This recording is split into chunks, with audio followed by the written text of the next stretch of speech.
Muy buenos días, amigos de Aprendiendo Derecho. El día de hoy estamos con una persona muy preparada. Estamos hablando del doctor Osvaldo Rodríguez Contreras. Ya conocerán ustedes su trayectoria impresionante y pues es una de las personas que aspira a un espacio en el Poder Judicial Federal como magistrado en materia penal y administrativa.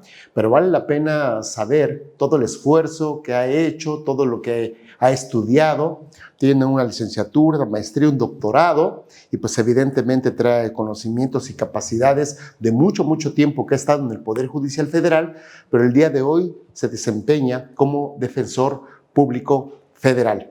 Pues mi querido Osvaldo, te doy la cordial bienvenida. Muchas gracias por acompañarnos en este programa de Aprendiendo Derecho. Osvaldo, pues yo he visto en realidad tu trayectoria impresionante, de dónde has estado, qué has hecho, y veo pues que conoces el tejimaneje tanto de la justicia federal y hoy te desempeñas como defensor público federal. Pero quisiera que nos dijeras, cuéntanos un poquito de tus antecedentes profesionales respecto a tus estudios académicos y también sobre qué espacios has ocupado dentro del Poder Judicial Federal y ahora como defensor público federal. Sí, muchas gracias. Gracias por el espacio. Bueno, yo empecé muy joven. En 1996 se dio la oportunidad de ingresar al Tribunal Superior de Justicia de la Ciudad de México, ahí en Niños Héroes, y se me dio como primer nombramiento el estar en un fotocopiado.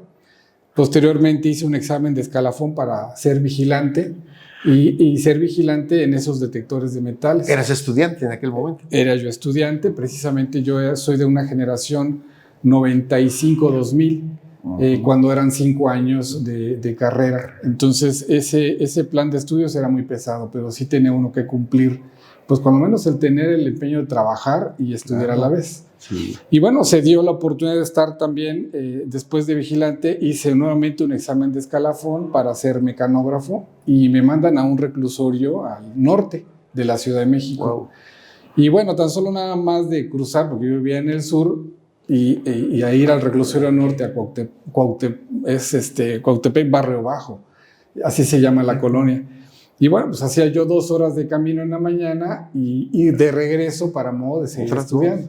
Conseguí una permuta, me mandan al reclusorio oriente, ya más cerca, y consigo estar como pasante de derecho en un juzgado de fuero común, en el juzgado 20 penal.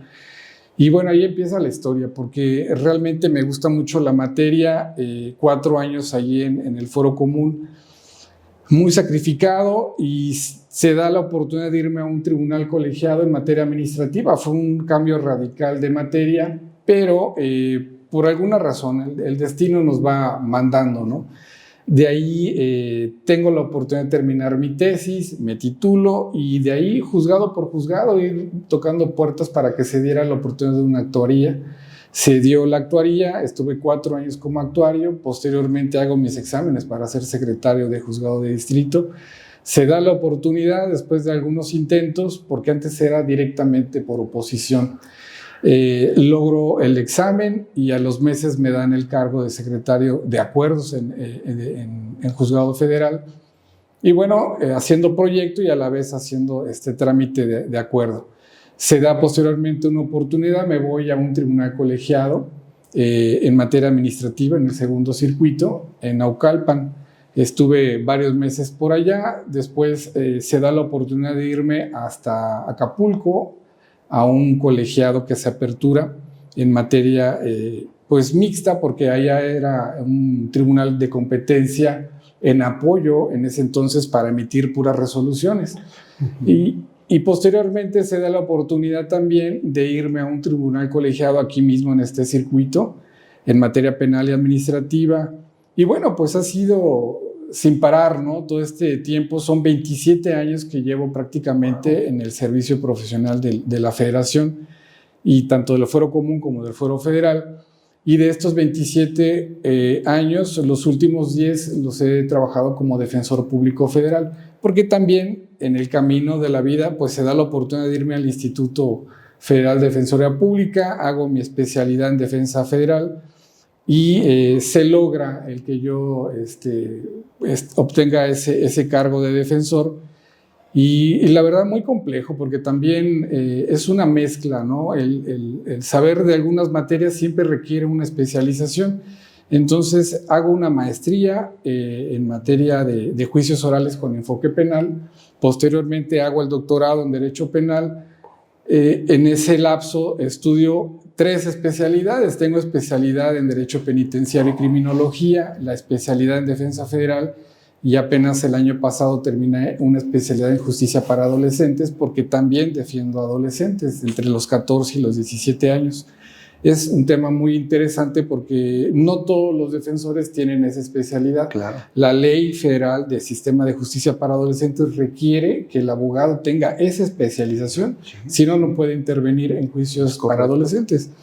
Entonces, pues a lo largo de estos 27 años, pues ha sido incansable. Tengo, híjole, pues son 9 diplomados que he tomado en cuestión de perspectiva de género, en cuestión de derechos humanos, y sobre todo el brindar sobre todo ese tipo de sensibilidad.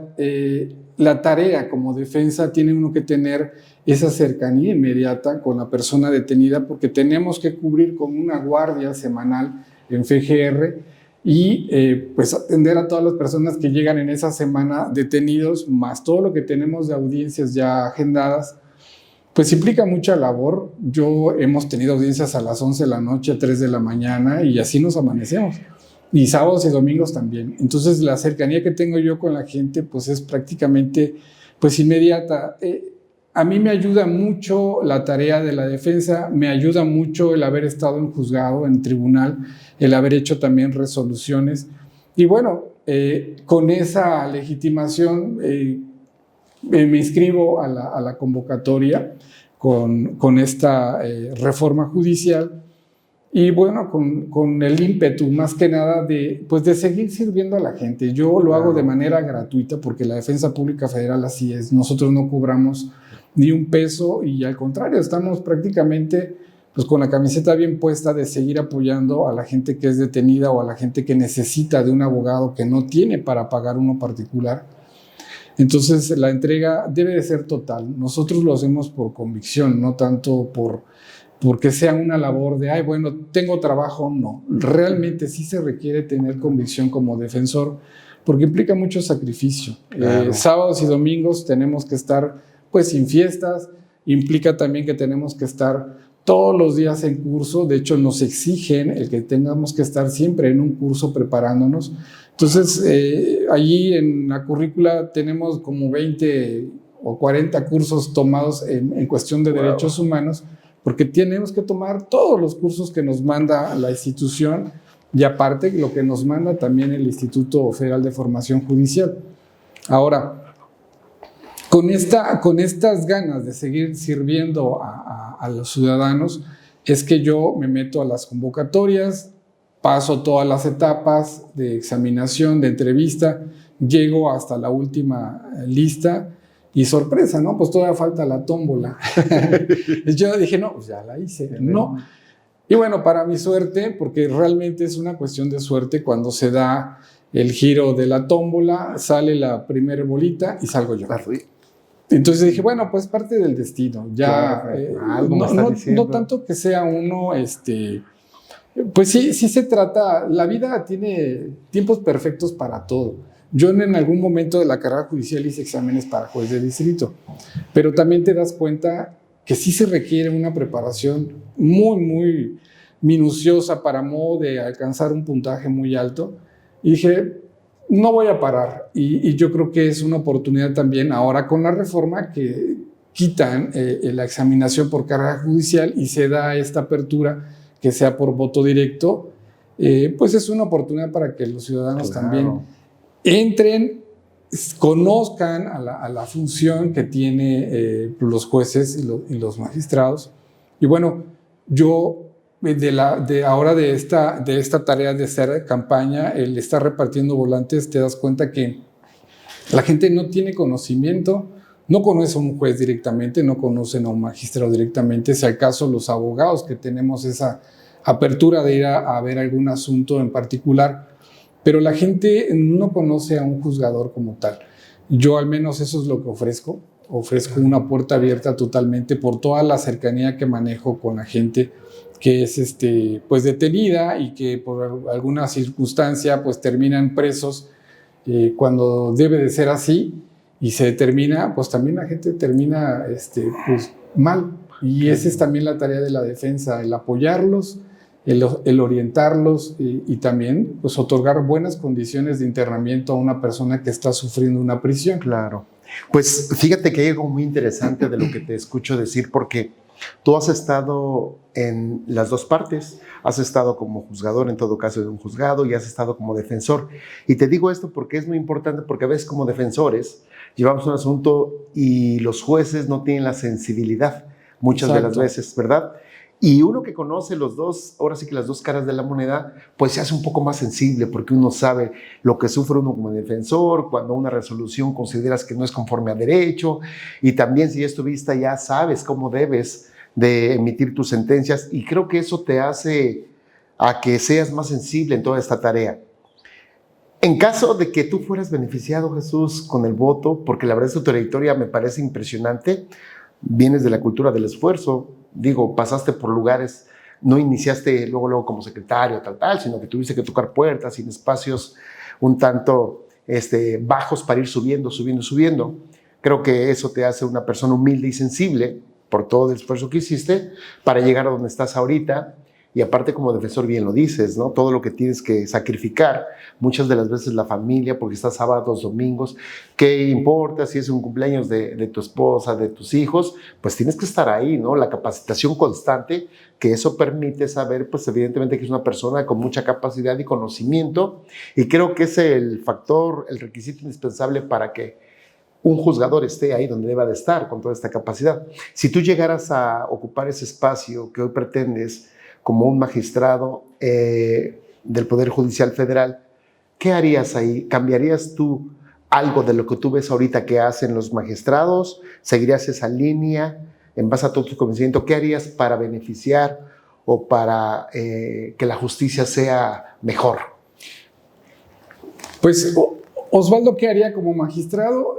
No seguiría la línea, obviamente. Aquí lo que se trata es de dar una justicia renovada, imparcial, humana. La gente necesita tener mayor credibilidad en el Poder Judicial, y yo lo que ofrezco pues precisamente es eso, el darle esa apertura a la gente, que no sean tratados como un expediente, no sean tratados como una causa penal. Detrás de un expediente hay una vida, hay un ser humano que está en peligro su vida, está en peligro también el perder un bien, y obviamente la capacidad de un magistrado de circuito pues debe de conocer las materias administrativa y penal.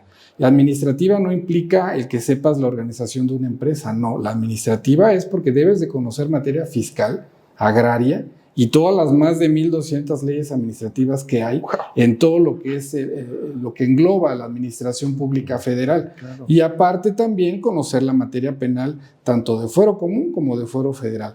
Ahora, la Ley Orgánica del Poder Judicial de la Federación, apenas con la reforma, en el artículo 35, 36, 37, viene establecido la competencia claramente de un magistrado de circuito. Nosotros, como magistrados, tenemos de conocer amparos directos cuando vienen de resoluciones definitivas, recursos de queja, recursos de reclamación, revisiones que vienen de resoluciones que dicta un juez de distrito. Y bueno, esa competencia engloba también mucho estudio. Entonces aquí también el magistrado debe tener esa puntualidad, es decir, voy a confirmar, voy a modificar o simplemente voy a modificar la resolución. La capacidad que tiene que tener un magistrado precisamente es el análisis, tener ese conocimiento previo de los casos. Cuando uno se le somete a consideración una resolución, hay que tener ese conocimiento previo. Yo tengo la experiencia por los 27 años que llevo laborando. En cuestión académica, pues bueno, cumplo con el perfil idóneo para eso. ¿Y qué pasaría aquí? Pues bueno, yo voy a emitir sentencias de calidad. Yo no me voy por la cantidad. Hay quienes dicen, no, pues yo voy a emitir hasta 8 sentencias a la semana. Yo no. A mí me interesa más la calidad. ¿Qué pasaría aquí? Pues un mayor análisis de fondo en las sentencias, sobre todo para no estar buscando el evadir la responsabilidad y sobre todo el que haya un rezago impresionante en los tribunales colegiados. Aquí lo que se debe de hacer es un análisis de fondo. Si se tiene el conocimiento y las bases necesarias para resolver los asuntos que son de alta gama y sobre todo que son de alta complejidad, los asuntos salen. Si un magistrado tiene el conocimiento y la capacidad para decirle esto está bien, esto está mal, se avanza. Pero si los magistrados no tienen la experiencia necesaria para revisar un asunto y sienten que por el hecho de haber estado previamente en un juzgado ya van a poder decidir en un tribunal, cuidado. Porque entonces sí, pues va a haber un tribunal de disciplina judicial, ahora con la reforma a la ley orgánica también, que va a estar muy vigilante en ese tipo de cuestiones. Cualquier emisión de una sentencia que esté mal analizada de fondo va a ser motivo para que entonces sí vayan a checar qué tal estás trabajando. Entonces eso implica que también el magistrado tenga que tener mayor preparación, mayor experiencia y bueno, pues obviamente eso es lo que yo ofrezco, que sea un análisis de fondo en las sentencias. Yo soy enemigo del desechamiento, soy enemigo, porque yo lo sufro como defensa. Exacto. Yo estoy muy convencido y eso a mí me ha ayudado mucho la óptica, el tener esa doble visión, como bien lo menciona, doctor, que la defensa ve cuando algo está mal y ves, pues esto va para una reposición de procedimiento. Esto pues simplemente me lo van a desechar. Bueno, me voy en queja porque no atienden la causa de pedir. Entonces son tantas las claves que uno ve como defensa que pues bueno, le dices al magistrado, oiga, esto está mal. El análisis que hace el juez de distrito aquí está dejando de lado la causa de pedir, la deficiencia de queja deficiente, por ejemplo, que debe de suplir la queja, máxime si se trata cuando son personas vulnerables, que son personas que se encuentran en alguna prisión, mujeres, niños, o sea, son temas que debe uno de analizar. Ahora, para eso también se requiere tener pues esa óptica de saber resolver con la perspectiva de género, porque también uno debe tener ese análisis. Cuando hay alguna opresión en contra de una mujer, el también saber cuándo se está cometiendo alguna situación en contra de una mujer y que la orille a cometer alguna acción, por ejemplo, algún delito. Me ha pasado en infinidad de casos en cuestión de transporte de droga, que ellas son sometidas por alguna persona y bueno, pues cometen el delito, pero ya después de hacer el análisis, precisamente es donde se da cuenta que ellas fueron obligadas para cometer ese tipo de acción. Entonces, ese tipo de cuestiones tiene uno que tener el conocimiento para emitir una sentencia correcta. Claro, no, hombre, muy, muy interesante, la verdad, toda la labor que haces y lo que dices respecto a lo que hace un colegiado, pero también que en muchos de los casos es la última instancia. Claro. Lo que se resuelva ahí, pues hasta ahí se quedó, ¿no? Entonces, por eso el análisis, por eso la preocupación de que todo deba ser conforme a derecho, de ser un tanto sensibles, porque de ahí para allá ya no hay más, ya no hay futuro. O la persona se queda o la persona se va, ¿no? Que también es importantísimo. Fíjate, yo te quiero preguntar algo. Yo conocí un criterio de un juez de distrito en un asunto en Ciudad de México, en donde al dictar sentencia, ella analiza primero las hipótesis de flagrancia. Muchos decían, bueno, hipótesis de flagrancia ya pasaron, ¿no? En la audiencia de control de detención, tal. Pero sacó una resolución de la segunda sala de la Suprema Corte en donde establecían que el juez podría analizar hipótesis de flagrancia antes del dictado de la sentencia. ¿Has tú tenido algo así respecto en algún criterio que hayas defendido y que un juez de distrito haya empleado ese criterio? No me ha tocado. Obviamente he entrado a infinidad de audiencias de control de detención. Ajá. Y efectivamente cuando se surten los efectos del 146, que es la flagrancia, efectivamente pues el juez se percibe de inmediato, ¿no? Claro. Cuando se acredita y declara legal la detención, pasamos a la etapa de formulación, vinculación y de ahí las demás. Pero no me ha tocado precisamente ese criterio. Es raro que un juez analice. Sí. Y digo yo, estaría muy interesante conocerlo. Ajá. Porque se supone que es una etapa que ya fue verificada, analizada. Sí. Resuelta. Y se supone que es una resolución, y son pequeñas resoluciones que se dan por etapas, porque de hecho cuando uno está en audiencia, siendo las tales horas de este día, se declara legal la detención y precisamente porque analiza de que efectivamente hay flagrancia delictiva. Entonces es una pequeña resolución. Si ya tiene un análisis previo, simplemente pasamos a la siguiente. Claro. Fiscal, formulación, vinculación, siendo las tales horas, se vincula procesos o fulano tal, y se tapa, y se cierra esa etapa. Pasamos a la etapa, ahora sí, de investigación complementaria, siendo las tales horas, y de ahí, ahora sí, la medida cautelar. Pero si nos damos cuenta, cada una de las etapas es una pequeña resolución, se van cerrando. porque de hecho pasan a una constancia por escrito. Es correcto. Entonces, sí se me hace muy raro que un juez quiera analizar cuestiones de flagrancia cuando pues ya fue cerrado ese debate. Digo, es muy interesante.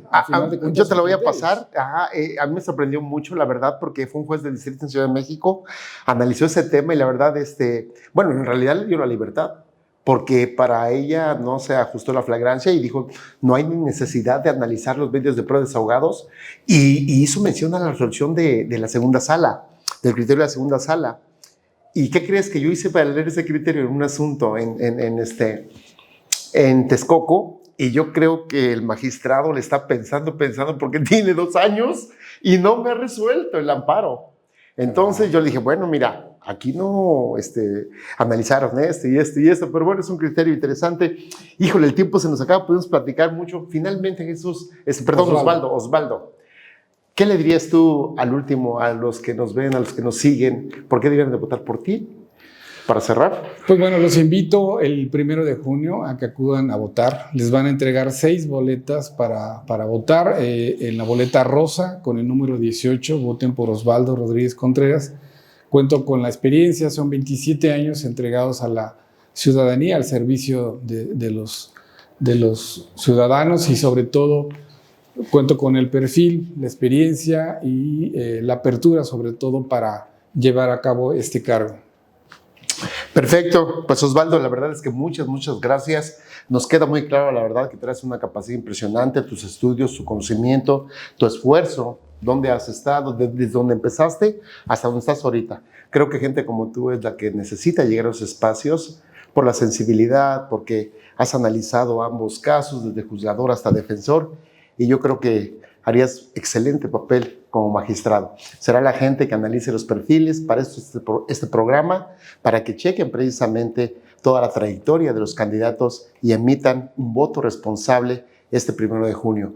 Pues muchas gracias, Osvaldo, te agradezco mucho que estés con nosotros. Gracias. Es tu casa y pues te deseamos toda la suerte. Muchas gracias, seguidores de Aprendiendo Derecho, que tengan una buena tarde. Gracias.